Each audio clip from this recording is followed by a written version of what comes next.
প্রিয় বন্ধুরা, আজকে আপনাদেরকে দেখাবো রড সিমেন্ট ছাড়া চুন সুরকি ইট দিয়ে নির্মিত 400 বছরের পুরনো একটি মসজিদ, যেটির অবস্থান ময়মনসিংহ শহরের মির্জাপুর কিসমত গ্রামে চক জামে মসজিদ।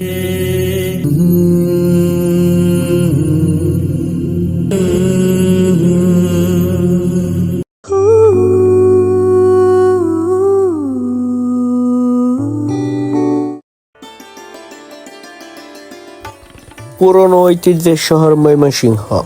এই ময়মনসিংহে রয়েছে শত শত বছরের পুরনো স্থাপনা। সেই স্থাপনার খুঁজে আজকে আমরা বেরিয়ে পড়লাম। আজকে আপনাদেরকে নিয়ে যাব 400 বছরের পুরনো একটি মসজিদে, যেই মসজিদটি নির্মাণ করেছিল একই পরিবারের আপন 7 ভাই। তাহলে চলুন সেই মসজিদটির উদ্দেশ্যে যাওয়া যাক। আজকে আমার সাথে সেই মসজিদটি দেখার জন্য যাচ্ছে সানি, হুসাইন ও রাতুল।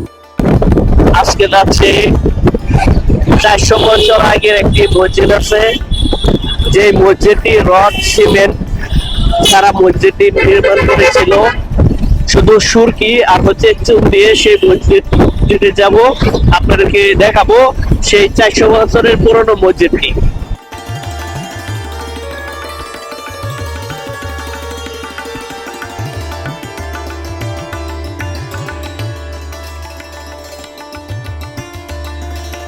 এই মসজিদটি দেখার জন্য আজকে আমরা ময়মনসিংহ 0 পয়েন্ট থেকে রওনা শুরু করি। ময়মনসিংহ 0 পয়েন্ট থেকে এই মসজিদটির দূরত্ব 7 কিলোমিটার। আমরা যে রুটে যাচ্ছি সেই রুটটি হচ্ছে ময়মনসিংহ জামালপুর মুক্তাগাছা রোড। আপনারা দেখতে পাচ্ছেন আমাদের সাথে হুসাইন ও সানিও বাইকে যাচ্ছে। বিকেল থাকার কারণে সূর্য মামা মাথার উপরে উকি দিচ্ছে।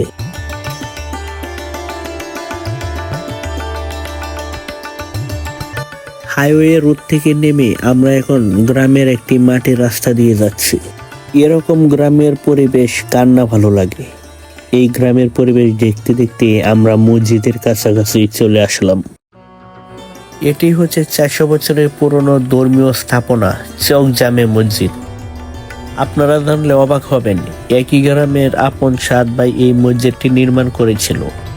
সেই সময় এই মসজিদটি নির্মাণ করেছিল সুরকি, চুন আর ইট দিয়ে, কোনো প্রকার রড সিমেন্ট ছাড়া।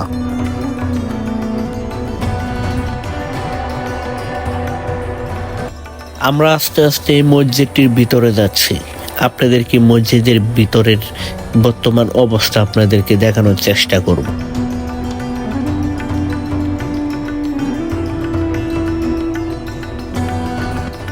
ভিতরে এসে অবাক না হয়ে পারলাম না। সেই 400 বছরের পুরনো মসজিদটি এখনো কালের সাক্ষী হয়ে দাঁড়িয়ে আছে।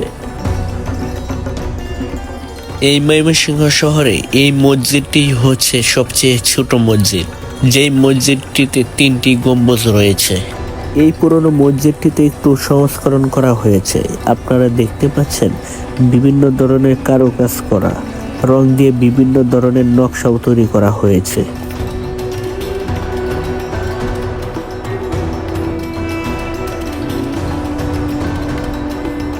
এই মসজিদের ভেতরে নামাজ পড়ার জন্য নামাজের জন্য 2টি নামাজের কাতার রয়েছে।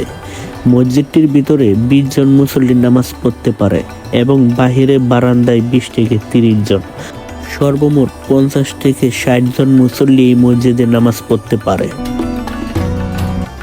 এই সেই মসজিদ, 7 ভাই মিলে এই মসজিদটি রড সিমেন্ট ছাড়া শুধু সুরকি আর চুন দিয়ে এই মসজিদটি নির্মাণ করা হয়েছিল 400 বছর আগে।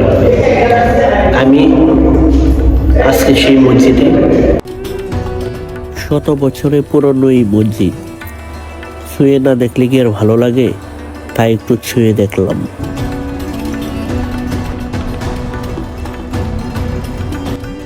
মসজিদের ভেতর থেকে দেখতে শুরু করলাম মসজিদের ভিতরে 3টি গম্বুজ। আরো দেখতে লাগলাম এত বছর আগের স্থাপনা এখনো কালের সাক্ষী হয়ে দাঁড়িয়ে আছে। সুরকি, ইট, চুন দিয়ে নির্মিত এই বিল্ডিং। বর্তমানে আমরা রড সিমেন্ট ছাড়া কোনো বিল্ডিং নির্মাণের কথা চিন্তাই করতে পারি না। এই মসজিদের ভেতরে ঢোকার জন্য 3টি ছোট ছোট দরজা রয়েছে। এটি হচ্ছে মসজিদের বারান্দা। যে বারান্দাটি কিছু বছর আগে এই বারান্দাটি নির্মাণ করা হয়েছে। আজ থেকে 400 বছর আগে আবেদ আলী ব্যাপারী নামে এক ব্যক্তি তার আপন 7 ভাইকে নিয়ে এই মসজিদটি নির্মাণ করেন তাদের পারিবারিক জায়গায়। পারিবারিকভাবে নামাজ পড়ার জন্যই এই মসজিদটি তারা নির্মাণ করেছিল। বর্তমানে এই মসজিদটিতে আশেপাশের গ্রামের অনেক মুসল্লি এখানে নামাজ পড়ার জন্য আসে। কাঠের যেই গেটটি দেখতে পাচ্ছেন আপনারা, সেই কাঠের গেটটিও অনেক বছর আগের। আপনাদেরকে এখন দেখাবো 100 বছর আগের একটি মসজিদের একটি পুকুর ঘাট, যেই ঘাটটিও এখন কালের সাক্ষী হয়ে এখনো দাঁড়িয়ে আছে সেই মসজিদের সামনে। আল্লাহ তাআলার ঘর যে এত সুন্দর হয় সেটি এখানে না আসলে বোঝা যেত না। এই মসজিদটিতে রয়েছে 3টি গম্বুজ।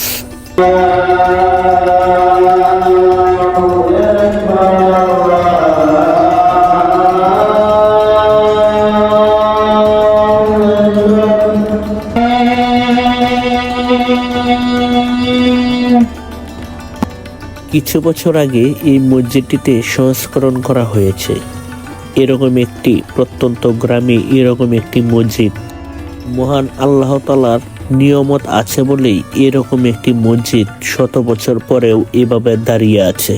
সিমেন্ট বা রোডের কোনো প্রচলন ছিল না, তারা চুন এবং সুরকি দ্বারা এই মসজিদটা নির্মাণ করেছে। আমার জন্মের পরে তো না মসজিদটা আমি দেখতেছি এরকমই। প্রত্নতত্ত্ব যে আপনার অধিদপ্তরটা আছে, তারা হয়তোবা যদি এদিকে একটু দৃষ্টি দিলে আমরা হয়তোবা এই যে পুরানো মসজিদটা, এটা হয়তোবা যে আমাদের পূর্বপুরুষের একটা স্থাপিত, এটা একটা আপনার পূর্ব প্রসার হইল। এই সেই মসজিদ, 400 বছরের পুরনো মসজিদ। আজকে এখানে চলে আসলাম আপনাদেরকে দেখানোর জন্য।